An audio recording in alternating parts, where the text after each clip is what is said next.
Fala, Truckers! Como é que vocês estão? Mais uma semana e a gente está de volta aqui com o nosso podcast especial Conexão Quero Truck, que é o podcast da plataforma Quero Truck. Plataforma que você já sabe, você encontra os melhores anúncios em caminhões e implementos rodoviários do Brasil. E é a única segmentada exclusiva mesmo para você que tem diesel na veia, que vive esse ambiente dos transportes.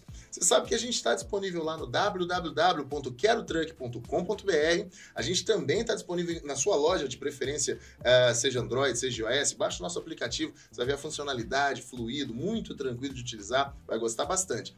E também, obviamente, a gente não negocia só, a gente não trabalha só com negociação de caminhão, a gente também tem um monte de informação, notícias, Quero News, enfim, você consegue ter muitas outras informações da Quero Truck através das redes sociais. Vai lá no Instagram, no Facebook, no Twitter, no LinkedIn, até no TikTok a gente está. E também aqui, é claro, onde você está vendo a gente no YouTube, no Deezer, no SoundCloud, no Spotify, enfim. A gente está sempre a um cliquezinho de distância de você, trazendo informação, entretenimento, cultura, conhecimento, porque essa galera do volante é exigente, leva e traz qualidade, mas também quer receber qualidade aqui. Então fica de olho, porque toda semana, meio-dia, a gente está juntinho aqui. Hoje não vai ser diferente, tá? A gente está trazendo um tema super interessante que muita gente curte, tá? Nós vamos falar sobre futebol. Mas hoje a gente não vai trazer qualquer um aqui não, nós vamos trazer um cara que vocês gostam muito, um cara que tá toda vez no futebol, um personagem do futebol que faz parte de todos os jogos, não interessa que time jogue, o juizão tá sempre lá, né? Então hoje nós vamos falar um pouquinho sobre arbitragem no futebol, e eu trouxe uma pessoa muito legal para falar sobre isso. Mas antes de apresentar ele para vocês, a gente faz sempre uma indicação de algum tema literário, né? De algum título, para você que está aprendendo aí a criar o hábito o hábito da leitura. A gente hoje trouxe um título especialmente conectado ao tema. Esse livro se chama Grandes Árbitros do Futebol Brasileiro e foi escrito pelo Daniel Destro. Muito provavelmente nosso convidado deve conhecer. Ele mostra que ser árbitro é uma profissão importante e desmistifica muito o que eles fazem. O autor também conta a história de 50 árbitros brasileiros que foram heróis em campo, reconhecendo também que eles fizeram para o futebol e para o mundo. É como uma viagem muito emocionante pelos bastidores do jogo e pelas histórias das pessoas que influenciam o rumo do futebol no Brasil. Vale a pena para quem curte muito futebol e gosta mesmo de estar por dentro da história. Não pode esquecer que o árbitro é parte integrante do sucesso do futebol no Brasil, tá bom? E a gente vai falar com ele, que é de São Paulo, mas mora em Alfenas, no sul de Minas, formado em Ciências da Computação. Quem pensa que árbitro só apita jogo, não. O árbitro tem outras vidas aí. Ele é formado em Ciências da Computação, é pós-graduado em Tecnologia da Informação, atua como diretor de Tecnologia e Novas Soluções e é proprietário da Ciengos, que é uma empresa de soluções tecnológicas. Mas, em paralelo a toda essa tecnologia, desde 2005 ele atua como árbitro oficial de futebol. Em 2012, passou também a atuar na Federação Mineira de Futebol. Em 2016, foi oficializado pela CBF, né, que a gente sabe que é Federação Brasileira de Futebol.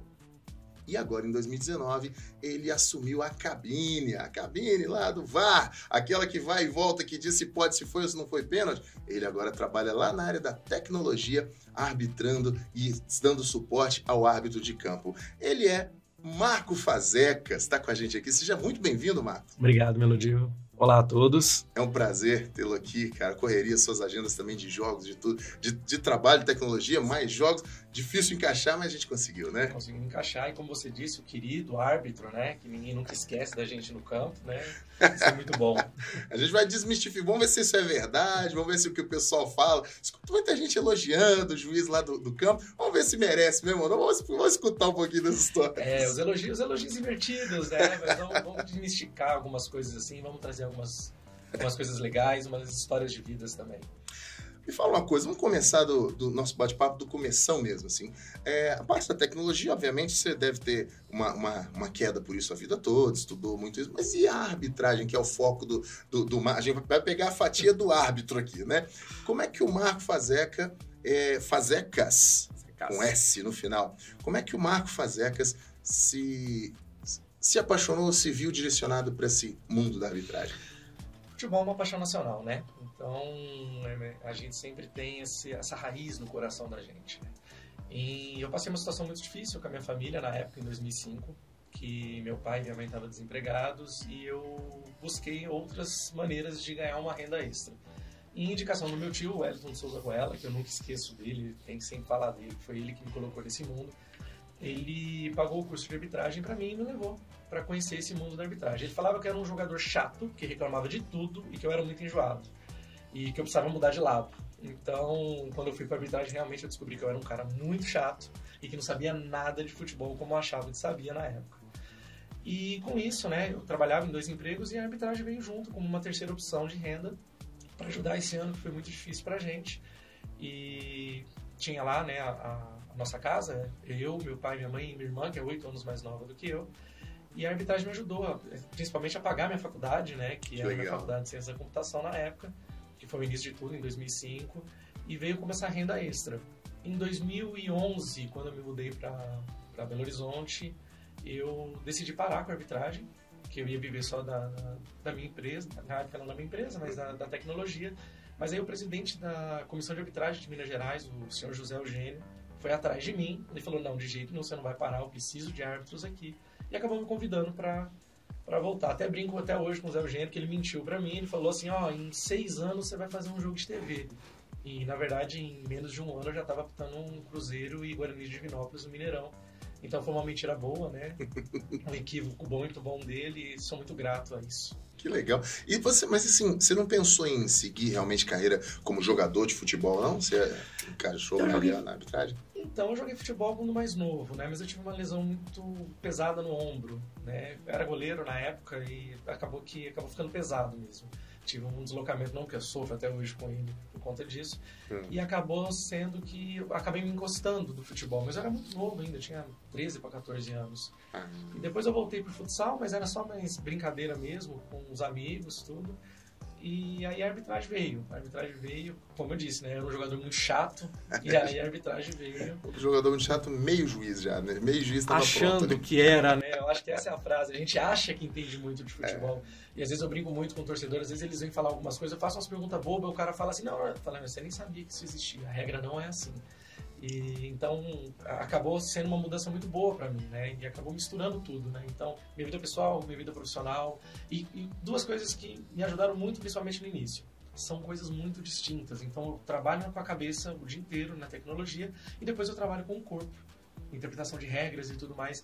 Então, são coisas que me ajudou bastante. Eu não fico bitolado naquilo o dia inteiro. Quando eu tô na tecnologia, eu tô na tecnologia. Quando eu tô na arbitragem, eu tô na arbitragem. São coisas completamente distintas e que me ajudam muito nisso. Inclusive, uma coisa que eu acho muito interessante, acho que um dos atletas mais bem preparados em campo é o juiz, né?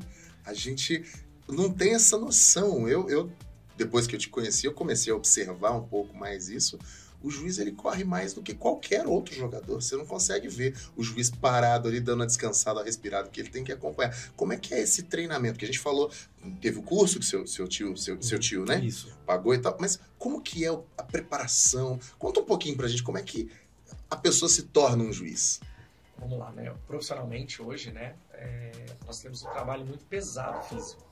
Então, principalmente na época de árbitro, né? Hoje eu estou mais atuando na cabine, como você mesmo disse, mas o treinamento físico ele acaba sendo diário, independente se você tem trabalho, tá em viagem ou não tá.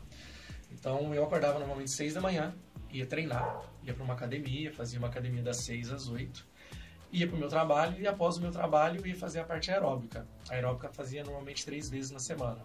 Então fazia parte, às vezes um longão que a gente chama, em torno de 8 a 10 quilômetros, e às vezes treinamentos mais específicos, de velocidade, de resistência, para poder ter uma capacidade maior física no campo. Um árbitro hoje, em média, corre em 12 a 16 quilômetros num jogo. Né? E o futebol, cada vez que passa, está mais rápido, né?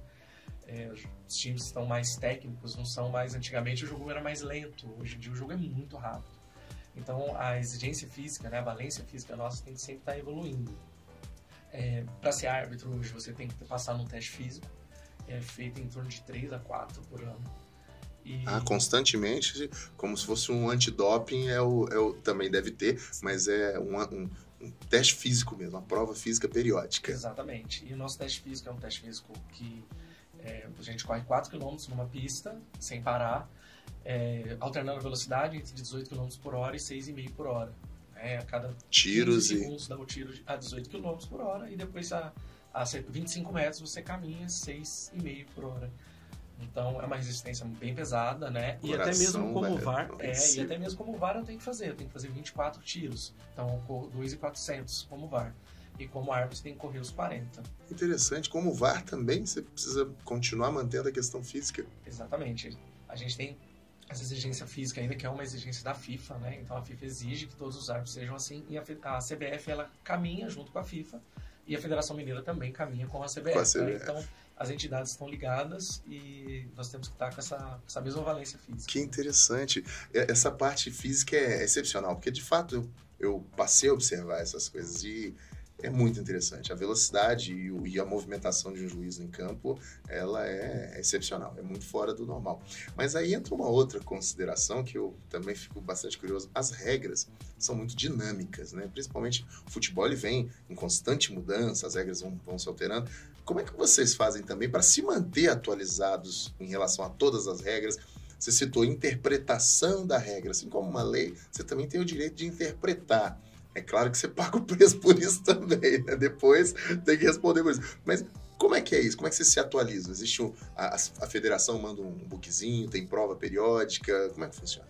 Nós temos 2 provas por ano, né? Da parte que a gente chama de técnica, né? Que seria o livro de regra. As mudanças de regras normalmente não são bruscas. A gente tem 5 a 6 mudanças de regra no textual por ano, por temporada, né? Por que a gente fala por temporada? Porque as mudanças de regras são feitas com o calendário FIFA, e o calendário FIFA ele começa em julho e se encerra em abril. O nosso calendário nacional ele é diferente. Então, o nosso calendário nacional começa em janeiro e se encerra em novembro. Então, algumas mudanças, às vezes, ela vem no meio de uma competição e não ocorre na competição.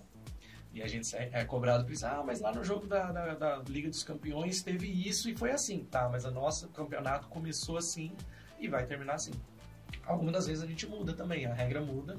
E quando é válido para aquela competição, a própria entidade vai lá e emite uma nota falando, a regra mudou, eles vão utilizar a partir de hoje. A partir de agora vai valer. Caso contrário, fica para a próxima temporada. Exatamente. Então, assim, o livro de regra, hoje, uma conquista da CBF, que foi muito interessante, que foi o livro oficial em língua portuguesa. Até 2 anos atrás, nós não tínhamos um livro oficial da língua portuguesa. Era só inglês, francês, alemão e espanhol. Não posso errar isso, que isso é questão de prova. Por causa da FIFA. A FIFA só trabalhava com as 4 línguas. 4 idiomas. E aí a gente tinha uma tradução nacional desse livro. E a língua portuguesa é uma língua muito aberta, né? Sim. Então, uma vírgula fora do lugar, um como, uma palavra errada... Dá uma interpretação. Dá uma interpretação, uma dupla interpretação. E isso trazia um pouco de dificuldade, porque a mesma leitura minha não é a mesma leitura de outro árbitro. Então, a gente tinha esse caso, mesmo com as nossas entidades trabalhando em função de uma unificação, nosso país é muito grande, né? Então, a CBF manda uma nota, mas nem todos os estados ou todas as pessoas conseguem interpretar aquilo, e não dá para fazer uma nota de um livro inteiro de regra, né? Então, a nota vinha conforme algumas necessidades que aconteciam. Nós tivemos um caso até há pouco tempo atrás, que foi um reinício de jogo, que o jogador reiniciou com o joelho, e no livro de regra em inglês falava que o jogo tinha que ser reiniciado com um chute. Então, com o joelho não poderia ser, teria que ser um chute com o pé, né? Mas a nossa tradução falava que a bola tinha que ser tocada. Então, isso gerou um pequeno transtorno, porque trabalhando com o nosso livro estava legal e não trabalhando com o nosso livro não estava correto, né? Então, essa mudança, essa conquista da CBF foi em nome do Juliano Bozano, que foi o principal cabeça dessa mudança. O livro de regra agora vem na língua portuguesa. Agora, né? São 5 idiomas. São 5 idiomas, e agora a gente não tem mais problema de interpretação, porque ele vem fidedigno. E é uma coisa que eu acho nada mais justo, né? Um país com tanta tradição do futebol, o país mais condecorado mundialmente em Copas do Mundo, não ter a tradução do livro de regras do futebol no idioma dele, é meio estranho até não ter tido isso até hoje, né? Agora eu vou levar pro meu lado, tá? Você tá falando do futebol, né? Dos jogadores, das conquistas nossas. Vamos falar das nossas conquistas também. O país que mais atua com VAR no mundo é o Brasil. Nós temos hoje com 2 competições já do início ao fim.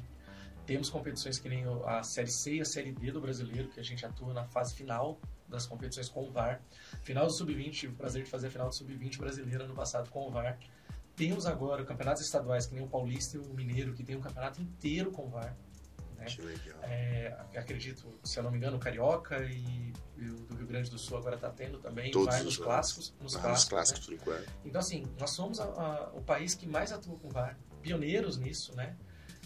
Então, assim, por que não ter esse livro de regra também na nossa língua, né? Com certeza, então, com certeza. Acho que foi um grande feito, né? Um grande ganho. Quem que foi o responsável por isso? Juliano Bozano foi o cabeça dessa transformação. Projeto. Mas toda a comissão nacional, né? Nessas duas gerações aí, conseguiram trazer isso para se tornar realidade. Que legal, uma mega conquista, um negócio muito, muito bacana. Falar nisso, eu não sei se, não tenho certeza que esse programa, esse episódio vai ao ar depois, mas depois de amanhã você está apitando um clássico também aqui, né? Vou estar no VAR, né? Vai estar no VAR. Cruzeiro Atlético e Cruzeiro. Atlético e Cruzeiro. Estarei no VAR lá, então galera, vocês vão assistir aí depois, peguem leve comigo, tá? Já não adianta, já vão ter assistido, já vão ter brigado, já vão ter achado ruim, porque não vai dar tempo de ir ao ar antes. Mas enfim, daqui a 2 dias desejo sorte pra você lá, né? Sorte e precisão. Aceito as desculpas nas bios, tá? Nos comentários lá, quem quiser pedir desculpa, eu te xinguei demais, cara. Não aceito, não tem problema não. É isso aí. E ainda é bom que participa com a gente da Concorre, que a gente agora tá sorteando um kit da Quero Truck, um caneco e boné para todo mundo que comenta em todos os episódios. Aí depois, quem quiser, pode pedir desculpa para ele que ainda vai concorrer a um kit.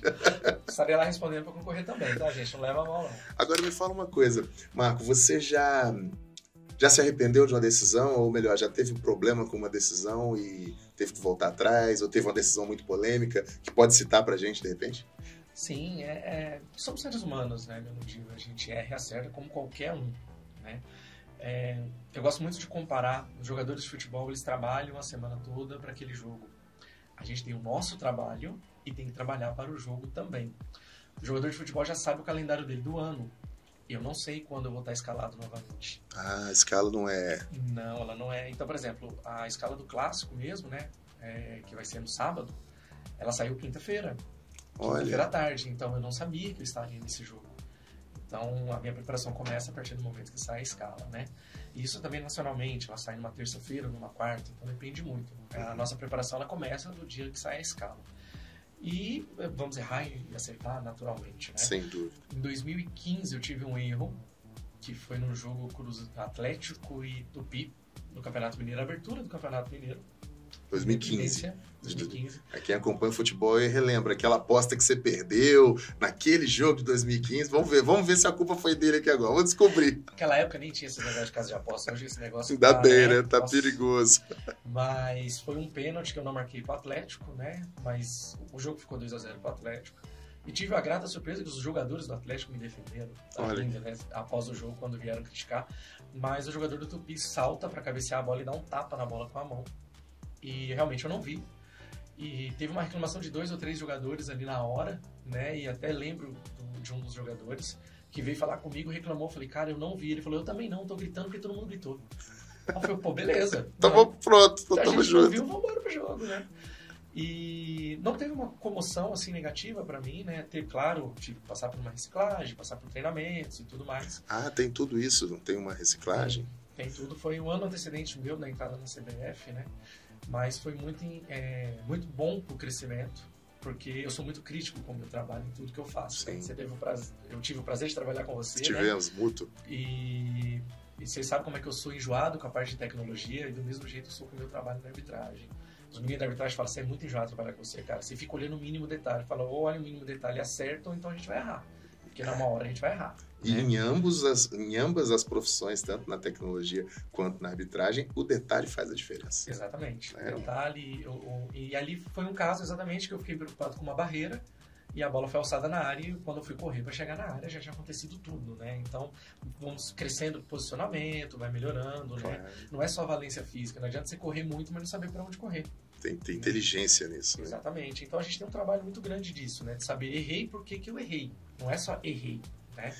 E o contrário, Marco? E o contrário? A gente falou de um lance polêmico que você errou e tal, mas E um que você bateu o pé e no final a gente foi lá tirar e você estava certo. Tem um caso assim também? Olha, eu tenho 2 boas lembranças do ano passado, da temporada passada, né? Eu tenho uma lembrança do jogo Brusque e São José, valendo vaga para a Série B no Campeonato Brasileiro da Série C ano passado, que eu estava na cabine, no VAR, e após 5 minutos, isso mesmo, gente, 5 minutos, o torcedor ficou esperando 5 minutos para saber a decisão que eu ia tomar lá na cabine, tá? Mas a gente não tinha muitas imagens e a gente conseguiu cravar um impedimento pela microcâmera. Nós não tínhamos linhas para traçar, mas a gente conseguiu achar pela microcâmera que o jogador que estava deitado estava fora do gol e o jogador que acaba que a bola toca nele estava dentro do gol. E esse era o último lance do jogo. O jogo já estava com 54 minutos. O árbitro avisou, ó, é o último lance, tomou a decisão da cabine, acabou. O que for, foi. E a gente acabou anulando esse gol, né, da equipe do São José e que acabou classificando, né, a equipe do Operário para a Série B. E como a gente tem esse lema, principalmente enraizado na gente, de tomar a melhor decisão, tomar a decisão correta para o campeonato, né? Não a decisão mais cômoda. Isso foi um orgulho muito grande, porque acabou que foi a decisão que valeu para o campeonato, né? E depois foi dado como correta e a própria comissão de arbitragem me parabenizou lá na CBF pela decisão. Então foi muito, muito gratificante, né, ter tomado essa decisão. Que legal. Porque depois vem as análises, né, televisão, com todas as suas câmeras, o torcedor que estava na linha e tal, e aí se confirma, é muito bom, né, muito bom. Você já teve algum caso que, assim, interessante de pressão de jogador ou relacionamento com o jogador, mas como é que o juiz, né, tanto em campo, hoje você tá no VAR, tá um pouco mais afastado, mas mesmo assim sofre essa relação, como é que o árbitro ele lida com essa pressão dos jogadores no dia a dia e como é que é essa relação com os jogadores, porque pode, não pode, tem, não tem relacionamento fora do campo. Do jogador a gente fica, acaba o jogo, acabou a briga ali. O churrasco é do Atlético e do Cruzeiro, é junto e a turma tá junto, é isso. Mas existe uma rixa pública, mas não, de fato eles são todos, a maioria, muito amigos. Como é que é com o árbitro? O árbitro pode ter esse tipo de relação? Não pode, terminou, tem que ir embora para casa? Como é que funciona isso? Eu particularmente não tenho, né, nenhuma relação com o jogador fora de campo, assim, né? A gente se encontra na rua ou se encontra em algum lugar, a gente se cumprimenta, normal, né? Nós não somos inimigos. Eu acho que isso é um principal ponto que a gente tem que colocar. O árbitro de futebol ele não é inimigo de ninguém, nem os jogadores são inimigos do árbitro. Eu acho que cada um está defendendo o seu, principalmente em jogos, né? E aí as pessoas utilizam o argumento que tem ou a ferramenta que tem para aquilo. Claro. Então, assim, eu nunca tive problema com nenhum jogador, né, assim, realmente em jogos, tal, sempre a nossa relação foi muito boa que eu falo assim, não é relação de amigo, é relação de respeito, como eu disse, até mesmo o dia que eu tive um grande erro, os próprios jogadores numa entrevista coletiva me defenderam, falaram, cara, ele não viu, então, né, tá tudo certo, mas ele deveria melhorar isso, e é uma crítica construtiva, né. Eu nunca tive problema de alguém chegar na imprensa e falar que eu falei alguma coisa, ou que eu ofendi, ou que eu ameacei. Isso realmente eu nunca tive nenhum tipo desse problema. Mas não existe uma proibição proibição técnica mesmo, para ser árbitro, de você ser amigo de um jogador, por exemplo. Eu acho assim, né? Vamos trazer para nossa realidade. Eu acho que o nosso mundo do futebol, o nosso país do futebol, ele não está preparado para um jogador ser amigo de um árbitro. Isso é verdade. Né? Porque se os dois são amigos, aí se porventura erra alguma coisa, você fez proposital, você fez... acho que esse é um ponto legal pra gente se tocar, porque, por exemplo, o árbitro de futebol, ele, vamos dizer assim, né, ele vive de jogos. Eu não tenho um salário fixo. Você não ganha igual jogador, não? Não, próximo disso. Eu ouvi falar que ganhava, não é? Poxa, não, totalmente pouca fora. Coisa de 5% de diferença só? Não, nem 5% do que ele ganha, né? Mas assim, nós não temos um salário fixo, a gente ganha por jogo. Né? Então, você acha de fato que um árbitro de futebol vai sair de casa para ir lá prejudicar uma equipe, sua carreira e ficar de fora às vezes de uma competição porque gosta de equipe A ou equipe B ou não gosta de equipe A ou equipe B? Né? Nós erramos porque erramos, somos seres humanos e vamos errar. Né? Ninguém é perfeito. Sim. O que a gente pode fazer é trabalhar para melhorar cada vez mais, assim como o jogador erra também. Então é muito importante a gente ter essa consciência. Né? O árbitro ele não sai de casa para beneficiar ou prejudicar alguém. Então, isso vai acontecer E às vezes as pessoas confundem isso, né? Então eu acho que assim, eu não tenho relação de amizade com nenhum jogador, nada, mas eu também nunca busquei alguma coisa assim. Questão ética mesmo. Mas é questão de respeito, né? Então, se eu já encontrei algum jogador no shopping, às vezes eu tô almoçando no shopping, ele passa, me vê, opa, bom dia, fazer bom dia, e tá tudo certo. Né? Certo. Não tem esse negócio. Muito legal. E o VAR? Vamos chegar no VAR agora. Como é que o VAR entrou na sua vida? Porque a arbitragem já fazia parte, mas quando é que você começou a olhar para a galerinha ali? Eu desconfio que eu sei a resposta, porque a tecnologia tá na veia, começou a olhar um pessoal ali atrás da tela, mexendo, que negócio que é esse aí? Ou não foi assim? Como é que foi que o VAR chegou na sua vida? O VAR entrou na minha vida nesse processo de mudança, né? Eu acho que a arbitragem começou um processo de mudança. Para quem não sabe também, o Brasil foi pioneiro nesse processo de mudança. O projeto surgiu aqui no Brasil. O projeto VAR é brasileiro? O projeto inicial é brasileiro, né? Não um projeto oficial. VAR significa? Assistente de vídeo do árbitro, né? Ok. Então é o assistente, referee. É em inglês, né? É inglês, tá. Então, assim, o projeto inicial foi feito aqui, foram anos de luta, né? E o projeto oficial depois realmente foi da IFAB, né? Na Suíça, com tudo mais. Então, assim, eu já tinha passado por um outro processo, que era o processo do adicional. Então, quando a gente está como árbitro, a gente vai fazendo todos os processos para ver onde você vai se encaixando. Para quem não lembra, o adicional era aquele árbitro que ficava atrás do gol, para ver se a bola entrou ou não, ou ajudava num possível penal, alguma coisa assim. Então, participei desse processo em 2017 até 2018, e depois veio a entrada do VAR no país. E a CBF selecionou alguns árbitros para isso, e nessa seleção meu nome estava como um dos de Minas Gerais. Não foi nenhuma opção minha, eles chamaram eu para conhecer a ferramenta, e desde a primeira turma eu já me adaptei muito fácil com a ferramenta, né, por ter facilidade com tecnologia. Sim. E aí, ser um estudioso da regra, né, eu gosto muito de estudar a regra do futebol, sempre tento me manter atualizado, tudo. Então facilitou muito, porque o VAR nada mais é do que saber regra, saber procedimentos para não ferir protocolo e mexer com tecnologia, né? Então juntam os três ali comigo, acabei me adaptando muito fácil. Apaixonou fácil. E lá atrás, lá na cabine do VAR, é como no campo, que você tem os juízes, os bandeirinhas, o adicional, essa coisa toda. Lá também você tem um time de juízes no VAR ou é só você? Sim, hoje na CBF nós somos em 3 na cabine, né? Que é o VAR, o AVAR e o AVAR 2. Ok. O VAR é um árbitro, não obrigatoriamente, mas... hoje é a sua posição. Hoje é a posição de árbitro que assume o VAR. Okay. O AVAR 1, hoje na CBF, também é um árbitro. Okay. Né? É um assistente, né? Um bandeirinha, o famoso bandeirinha. Mas é um assistente. E o AVAR 2 é um outro árbitro.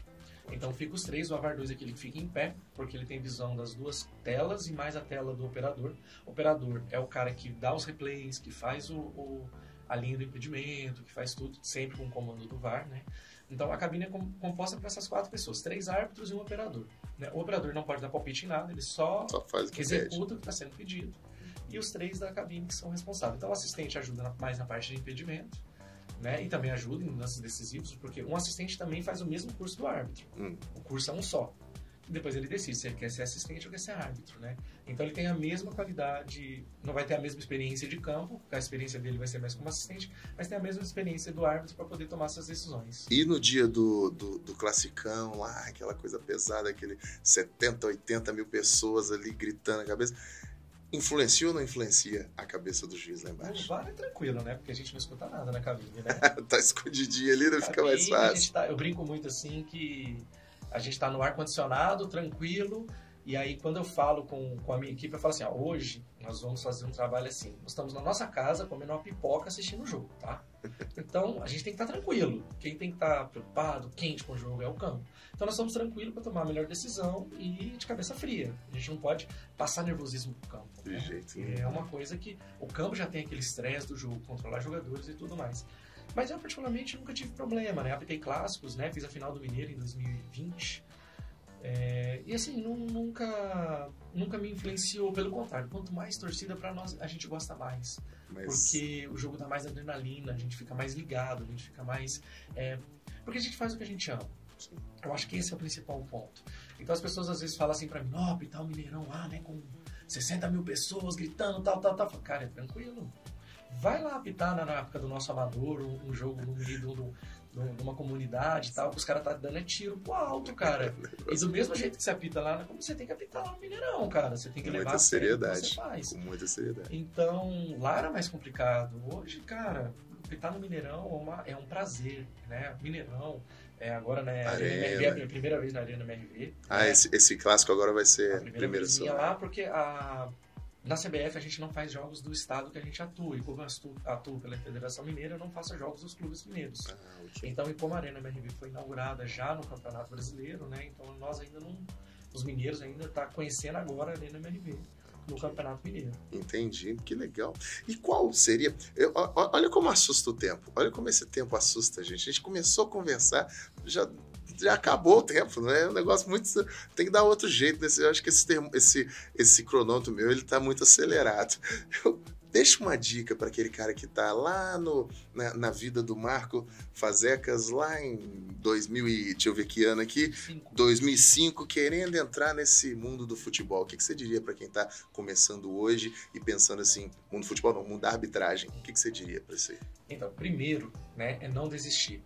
Eu acho que a gente tem muitos percalços e na arbitragem ela é muito volátil, ela é uma roda gigante. Um dia eu tô fazendo a final do Mineiro e no outro dia eu tô o ano inteiro sem jogo nenhum. Então a gente tem que primeiro acreditar no que a gente quer, sonhar e correr atrás. Primeiro, se apaixone pelo futebol e se apaixone pela arbitragem.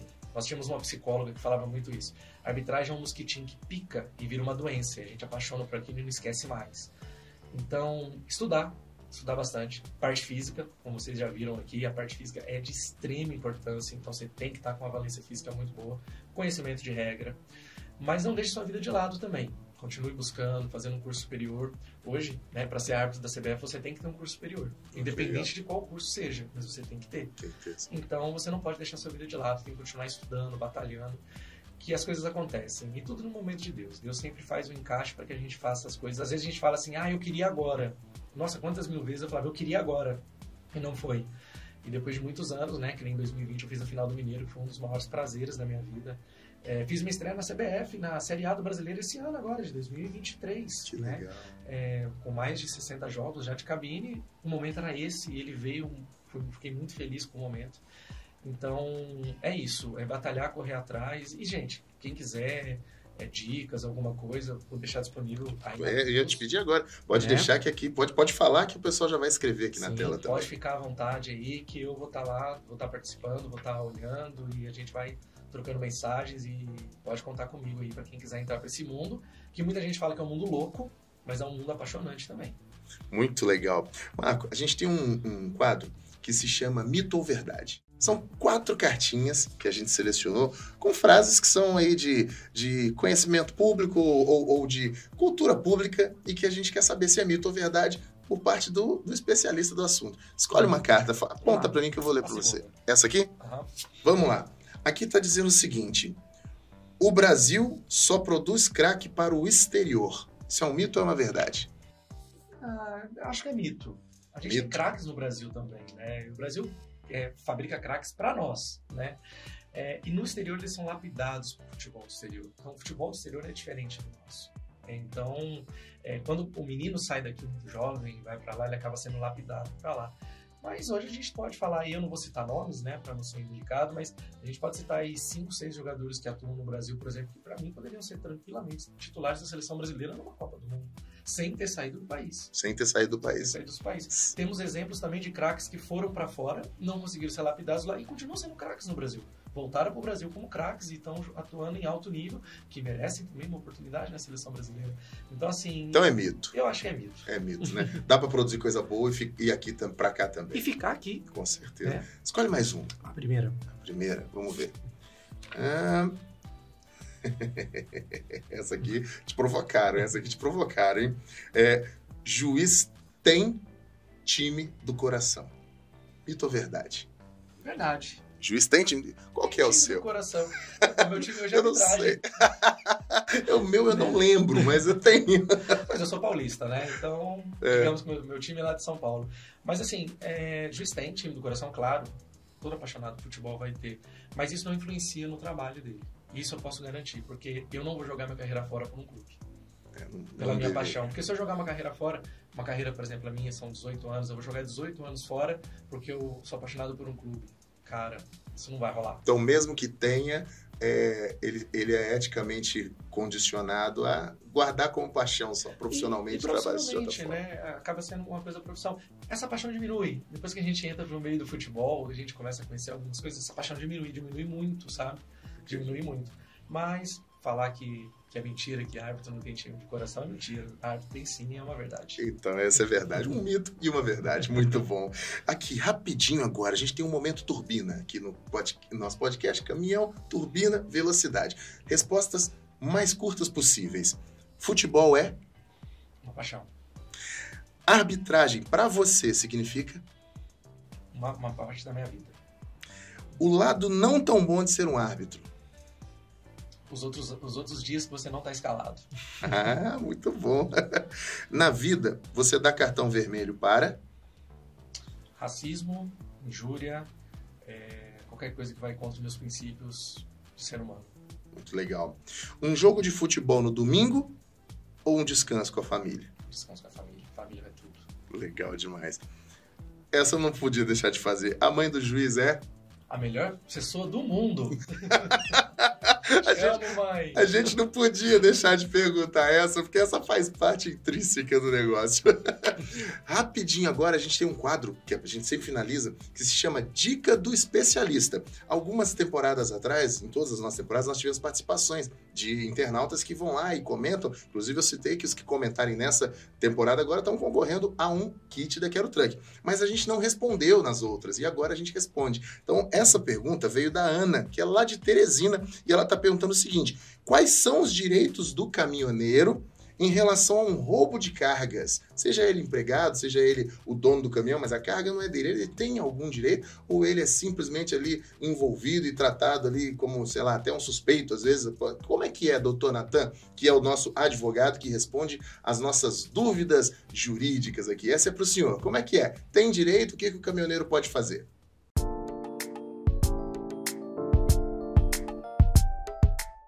Ana, pergunta muito pertinente, porque é uma situação que a gente verifica com a habitualidade do nosso dia a dia. Então, o caminhoneiro vítima de um roubo de carga, a primeira questão que ele tem que se preocupar a lei do motorista traz um direito ao motorista empregado de não ser responsabilizado por uma carga que foi perdida e esse perdimento foi causado por um terceiro, que é o caso do roubo da carga. Não foi o motorista que deu causa a esse perdimento dessa carga. Então, ele pode ficar absolutamente tranquilo que ele não será responsabilizado e o caminhoneiro, obviamente, que foi vítima desse assalto, desse roubo, desse furto, deve procurar a polícia e as autoridades competentes para que isso seja apurado, né, e o autor desse fato seja responsabilizado de modo exemplar.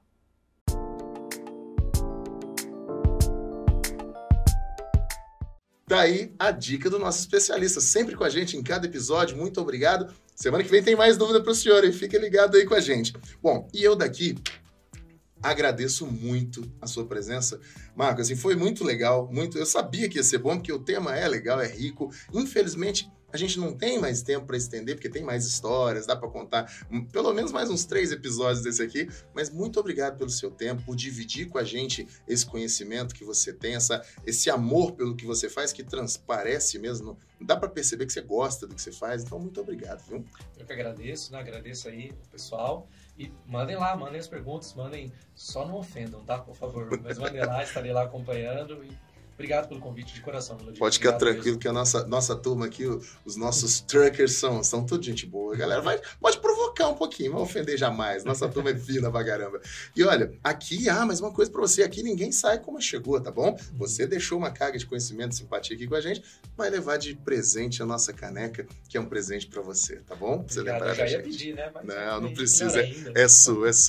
E a gente vai ficando por aqui com esse episódio. Você sabe que semana que vem, sexta-feira, meio-dia, sem falta, tem um episódio novo para você, com muito mais informação, divertimento, enfim, tudo que você precisa para ficar alerta e para ficar muito conectado aí no Conexão Quero Truck, toda sexta-feira ao meio-dia. A gente fica por aqui e você aí em casa, escritório, pela boleia do caminhão, segue com Deus. Um abraço, valeu, tchau, tchau.